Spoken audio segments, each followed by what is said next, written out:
สบายดีเพื่อนๆทุกท่านข้าพเจ้าลาวปัญญาในมื้อนี้ข้าพเจ้าจะมาแนะนำวิธีการแก้ไขปัญหาคอมพิวเตอร์โน้ตบุ๊กของเฮามันบ่สามารถเชื่อมต่อ Wi-Fi ได้ซึ่งจะมีวิธีการแนวใดเฮาไปเบิ่งกันเลยก่อนที่เฮาจะมาแก้ไขนี้เฮามาเบิ่งก่อนว่าปัญหาของมันเกิดขึ้นจากหยัง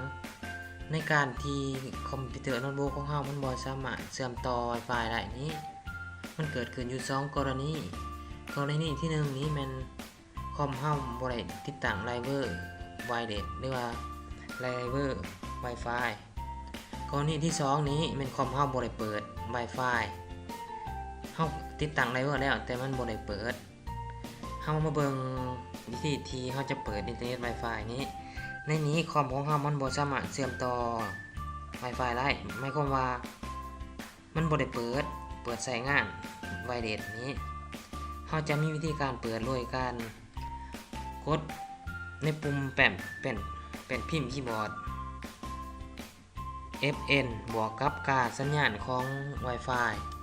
ในคอมแต่ละคอมมันจะบ่คือกัน FN นี้มันย่อมาจากฟังก์ชันและกา Wi-Fi หมายความว่าเราเปิดบีบคู่กันกด FN บวกกับ Wi-Fi ในเครื่องแต่ละเครื่องกา Wi-Fi นี้มันจะบ่คือกันในเครื่องเดียวของข้าพเจ้านี้มันอยู่ F2 ข้าพเจ้าก็กดปุ่ม FN แล้วก็บวกกับ F2 เดี๋ยวนี้มันก็เปิดสัญญาณ Wi-Fi ได้แล้วเราก็สามารถเชื่อมต่ออินเทอร์เน็ตได้เราจะมาเบิ่งกรณีที่2กรณีที่ว่ามันบ่ได้ลงติดตั้งไดรเวอร์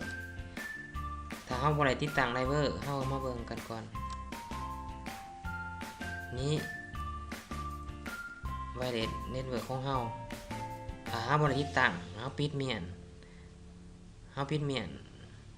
ถ้าเฮาบ่ได้ติดตั้งมันจะบ่มีอันนี้เฮาปิดเมียนมันก็คือกับเฮาบ่ได้ติดตั้งแต่มันบ่ได้เปิดใช้งานนี่มันจะเป็นการแนวนี้เฮาบ่ได้ใช้งานบ่ได้ติดตั้งไดรเวอร์ถ้าเฮาติดตั้งไดรเวอร์ให้มันเฮาเข้าไปโหลดเอาไดรเวอร์ข้าพเจ้าจะเอาลิงก์ดาวน์โหลดให้ดาวน์โหลดแล้วเราก็ติดตั้งไดรเวอร์ของเฮา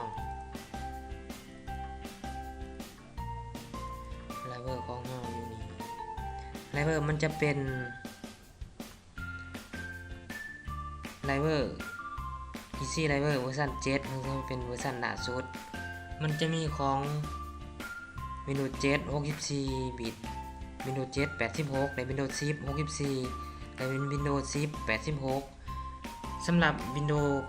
8 นี้มันสามารถใส่ของ Windows 10 ได้ก่อนเฮา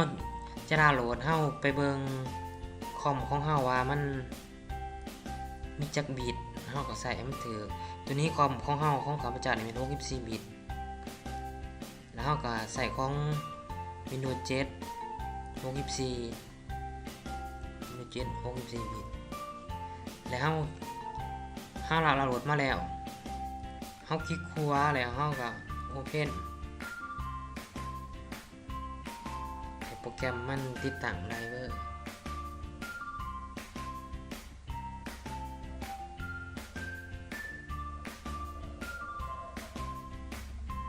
รอถ่ายโปรแกรมมันทำงานหลังจากนั้นหน้าต่างของโปรแกรมมันจะเป็นแบบนี้จากนั้นเฮาก็คลิก Install นี้โปรแกรมมันก็จะติดตั้งไดรเวอร์ของให้เฮาอัตโนมัติหลังจากที่เฮาติดตั้งแล้วไดรเวอร์ของเฮามันก็จะขึ้นมาเฮาจะไดรเวอร์แล้วมันจะขึ้นมาแบบนี้สำหรับการแนะนำวิธีการแก้ไขปัญหาคอมของเฮาที่มันบ่สามารถเชื่อมต่อ Wi-Fi ได้ก็แม่นมีเพียงส่ำนี้ขอขอบใจ